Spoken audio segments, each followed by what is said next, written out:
Well, hello YouTube. Been a bit of a while. Once I get my teeth back in, I can talk properly. And it's a lovely sunny day. It's a Thursday. I'm heading off into London, Covent Garden, for a meeting. But before that, I'm going to go to Urban Rider to purchase a D1000 lock. I don't know the name. It's a H, I think. Anyway.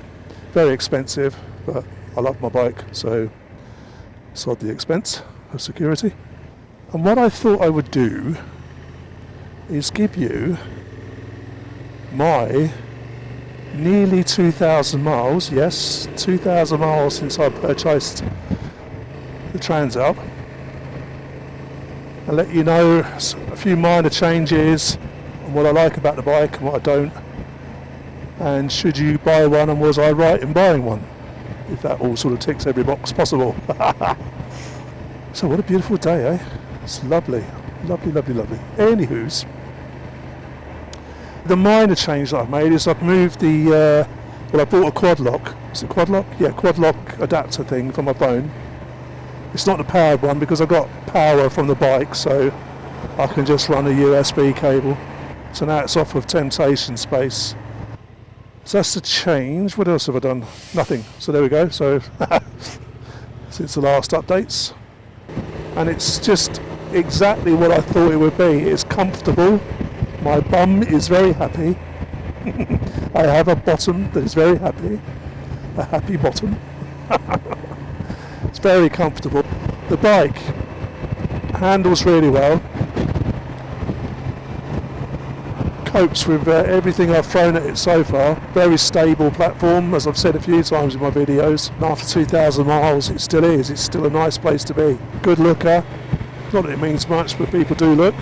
Yeah, so I had to fix the K7 because the 3M sticky bud things, whether they are genuine 3Ms, I don't know, gave way, which is a bit scary. So it was just hanging on just with dear life. So it's just got it in time. So I drilled a small hole and used the supplied nuts and bolts to secure it to the bottom of the beak at the front of the bike. That seems to be betterer, so that's good. The bike itself is great. The brakes are good. The engine is very good. It's not a speed freak, officer, honest. We got out of what you're. No, if you want to, there's that 90 brake horsepower is there if you need it. Yeah, so I've got one issue. It's about an inch too tall, even for me, and I'm 110 kilos. I put 2 clicks on the rear suspension, which should firm up a bit. But it still feels, I don't know, like it could be lower. Just a little bit. You know, it's not unmanageable, and I've got a 31-inch inseam, 5'10". But there are times where you do feel like you're tippy-toeing it a bit.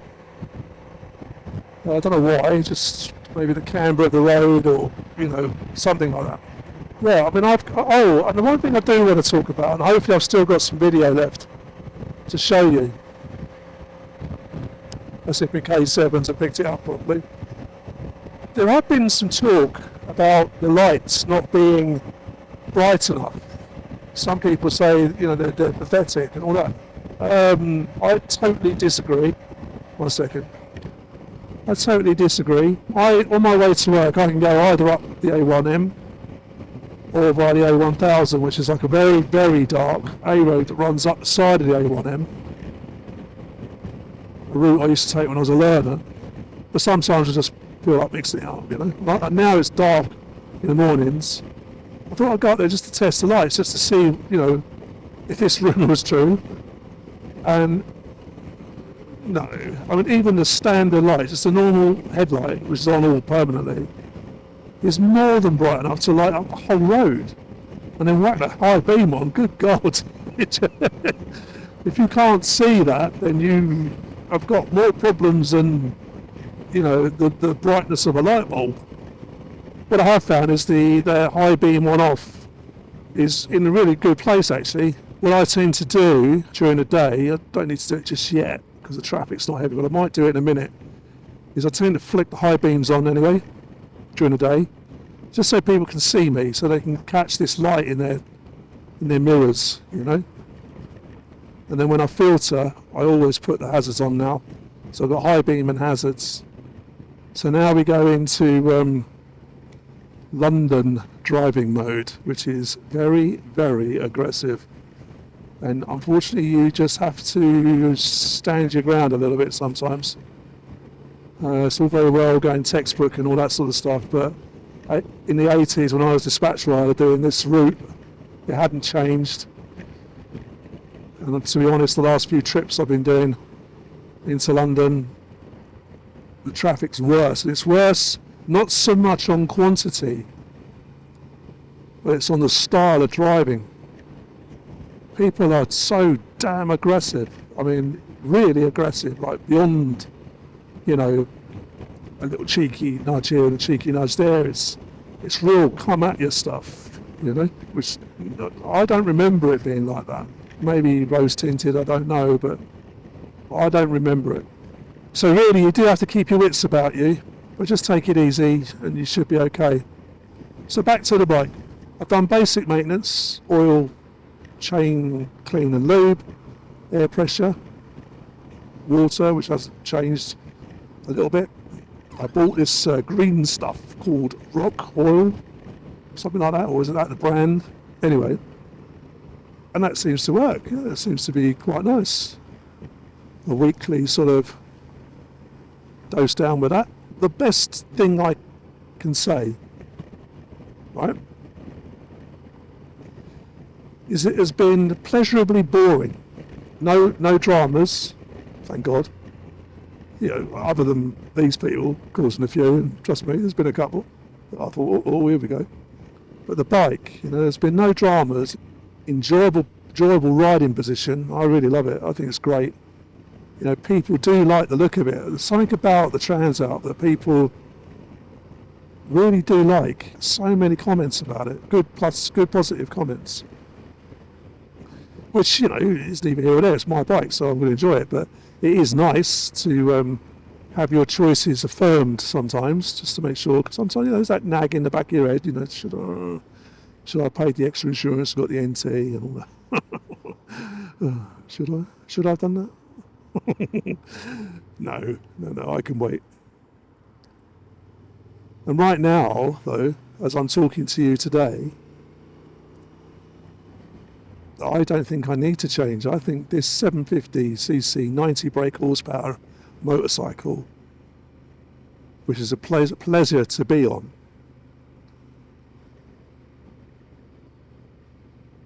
I'm going to tell you a little story, right?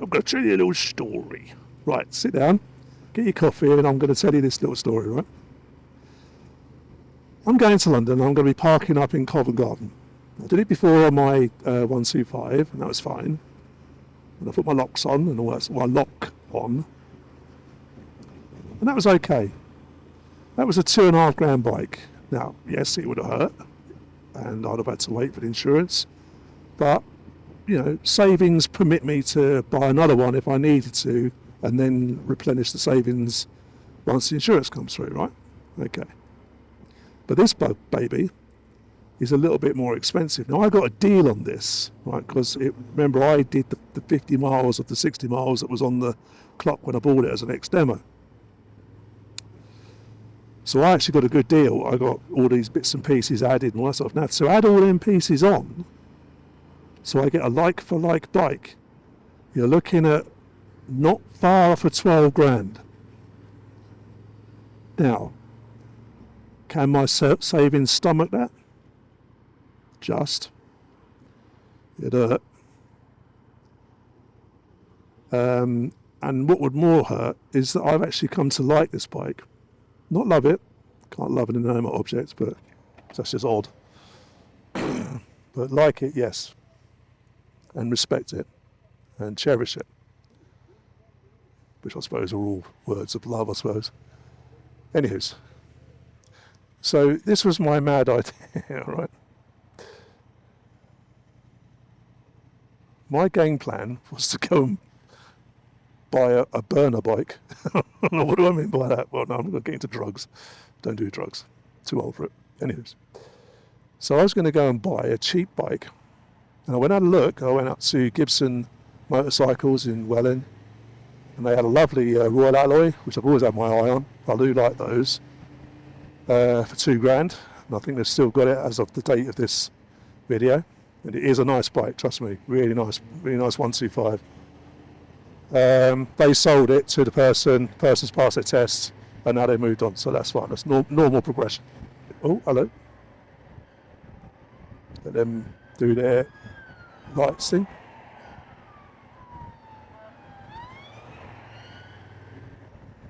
So my idea was this, right? I could buy a burner bike of some kind, and I was looking everywhere. I was Super Bike Factory, the lot. I was looking at Vespers, you name it. AJCs, the Vespa style ones, I was looking after that. I was a mod back in the 80s, so, you know. And they're cheap. Not throwaway, but not killer like this would be. And my idea was this, that I could go up to London, and anywhere that I felt wasn't as safe as possible,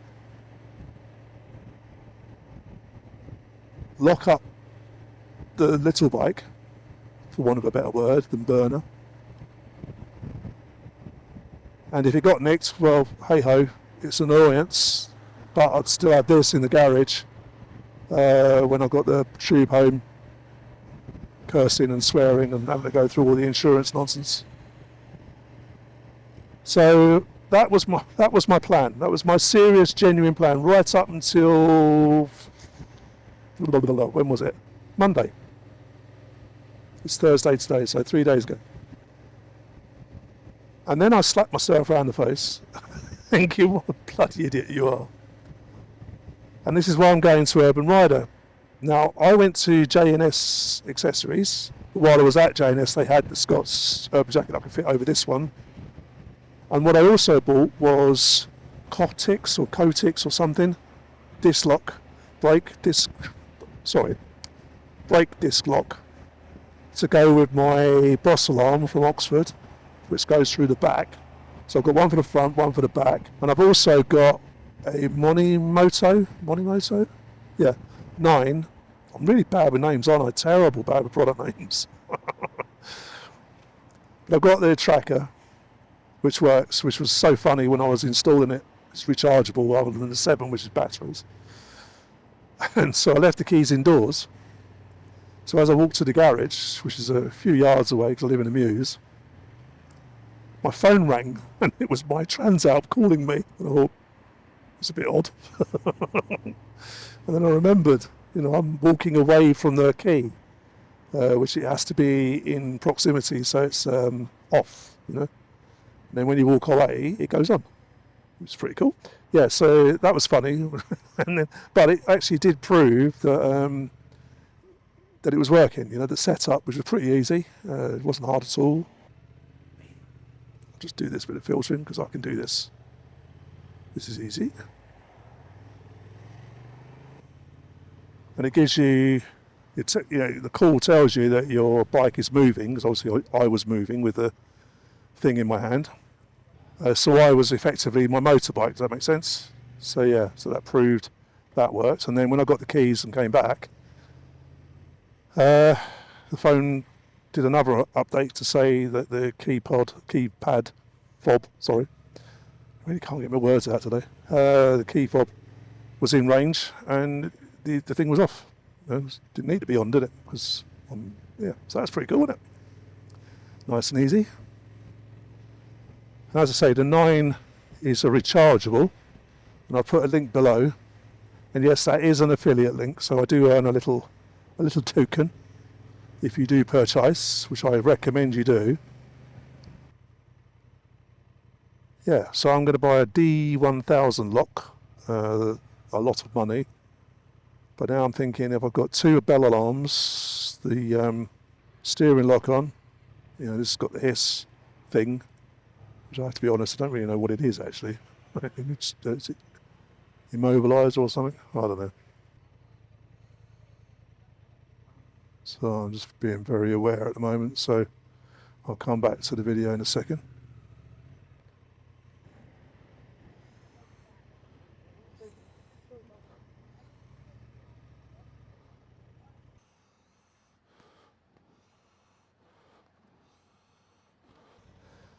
That way, okay. God bless, take care of yourself. So now that's Urban Rider. That's £300, I won't see again. I want a D1000 X or DX1000, something like that. I'll put it below. Again, product brands of me are no good. I won't get any free placements and stuff because I just don't remember the name. No good at advertising. Anywho's. So that's 2 disc locks, steering lock, Hislok, and now the D-lock. So I've locked up. And of course the Monimoto 9, of which the chap in the shop has got as well. It's pretty cool. There we are. What have we covered? It's comfortable. My bum's happy. Engine's more than powerful enough. This is a nice platform to be sitting on and riding. Frugal, about 60 miles to the gallon.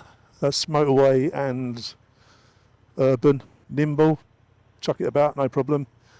Go down the lanes, back lanes and stuff. Real good fun. Much more stable around corners and bends than the NC. Even though the NC's got its weight down the bottom. For some reason, this bike handles corners much better. Confident building.